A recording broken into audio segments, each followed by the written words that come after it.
Alright guys, so today I'm going to talk about the top 5 suburbs to look at in Colorado. And what I'm going to talk about is population, home values, school rankings, talk about whether there's high crime, low crime, and there's some positive things to do if you plan on moving there. So I'm going to start with number 5, which is Arvada. So Arvada has a population of about 124,000 people.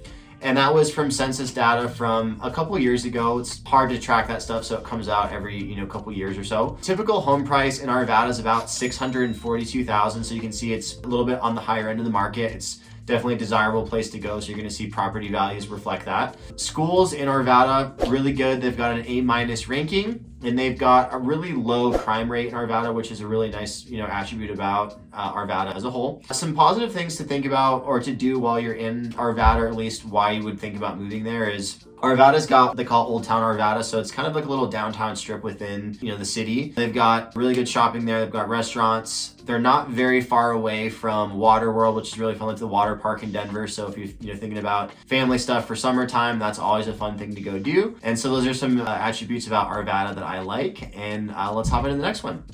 All right, guys, let's talk about number 4, Broomfield, Colorado. So Broomfield, a little bit smaller than Arvada. Population as of 2021 is about 74,000 people in comparison to 124,000 of Arvada, so definitely smaller. Average home price is about 670,000 there, so it's a little bit higher than Arvada. Definitely still a really popular area to move to. It's got phenomenal schools as well. Also an A- rating is, it's very comparable to Arvada. They have even lower crime than Arvada. And some things to kind of keep in mind about Broomfield that are really positive as well is that a lot of tech companies are moving to the Broomfield area. So if you're looking for that type of work, that's a good area to be. So we'll definitely cut down on your commute times depending upon, obviously where your job is. A couple of things that are things to do specifically in Broomfield is they got the First Bank Center. So really cool event center. I've personally seen a couple concerts there. So they do a lot of concerts throughout the course of the year. And so it's a situation where it's almost like a full auditorium all the way around. So sometimes you'll see artists will do something in the middle of the auditorium and go all the way around like a 360 stage, or they'll push it kind of back toward the back corner. So that's something to do. And then they've also got Interlochen Golf Club, which is a really, really beautiful golf course. So if you're ever able to make it out and play there, I highly recommend it. It's absolutely gorgeous, really well maintained. So those are some things to keep in mind about Broomfield. So I definitely put it at number 4, a great place to be.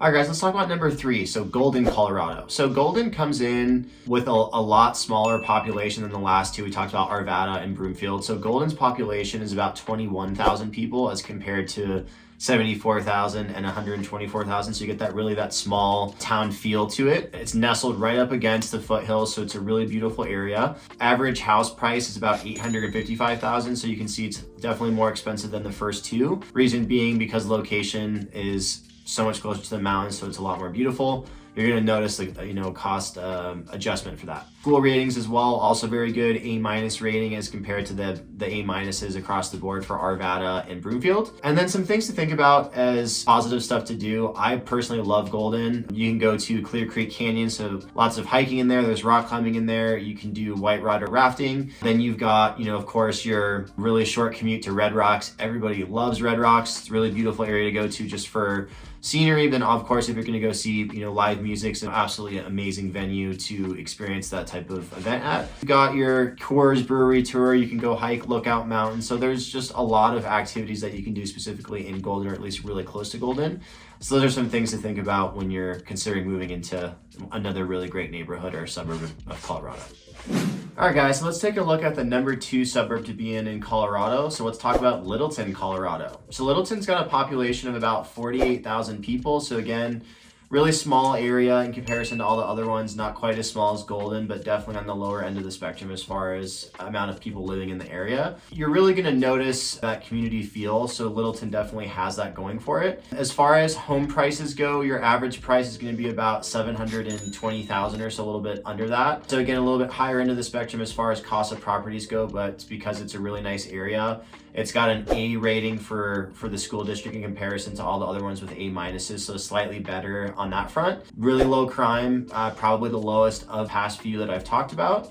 And then some things to kind of keep in mind about the area itself is a very, very beautiful area. So you're gonna have a lot of state parks close by to it. So you got Roxborough State Park, and then you've got the Chatfield State Park and Reservoir. So you're gonna see a lot of people out there enjoying, the water activities. So you got boating, wakeboarding, water skiing, fishing, a lot of that stuff. You're gonna start to see more kind of spring and summertime, but definitely a positive attribute about the area, and that's why it's at number 2.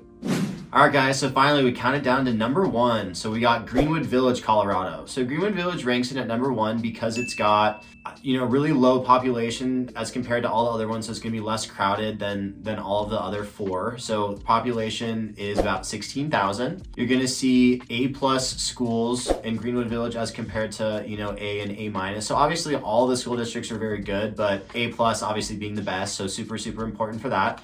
You're gonna have lowest crime here in comparison to all of the other locations. Property value averaged about 1.4 million. So definitely very high-end area. With that, it's gonna come, higher cost of living. But you're gonna see high-end restaurants are gonna be here. And they've got Fiddler's Green Amphitheater, so it's a really fun little venue to go to outside. Location-wise, it's really close to the Denver Tech Center where the majority of big companies are, whether they're finance companies, healthcare companies, real estate companies, things of that nature. A lot of people that are gonna be able to afford that type of living are probably going to have jobs in that location, so it's going to help with cutting down commute times. So those are some things to kind of keep in mind. So I put that at number 1 in comparison to all the other 5, but all 5 are really great areas to be in, and it's all dependent upon what is important to you and your family and where you want to be in the city. So there's some things to kind of keep in mind about, the top 5 suburbs so far in Denver, Colorado. All right, guys. So just to kind of recap what I talked about today, we talked about the top 5 best neighborhoods or suburbs to look at, when you're moving to Colorado. And so I looked at Arvada, Broomfield, Littleton, Golden, and Greenwood Village. With all those things, I talked about what crime rates are, what ratings of schools are, what the values of properties are, things and attractions to do within those areas. So obviously, there's going to be a lot more to the story, but I want to just give you just a brief synopsis of those areas because, you're going to look at the cost of living, you're going to look at your commute times to work, you're going to look at how good schools are. So it's going to be very dependent upon what's important to you. But I wanted to give you just a really basic interpretation of each of those areas. And those are all areas that I personally selected because I know people that live there. I've worked in those areas. I've been to those areas. Those are all positive attributes of the things that I really like about the areas. So in conclusion, I always appreciate making these videos for you guys, and I always welcome any type of feedback or criticisms or anything I could do to make the content more exciting for you. And then again, if this is the first time that you've come to my channel, please make sure to like and subscribe at the content below, so that way you'll be able to have access to it as it comes out every single Friday. And as always, I appreciate you, and I'll see you on the next video. Have a great day.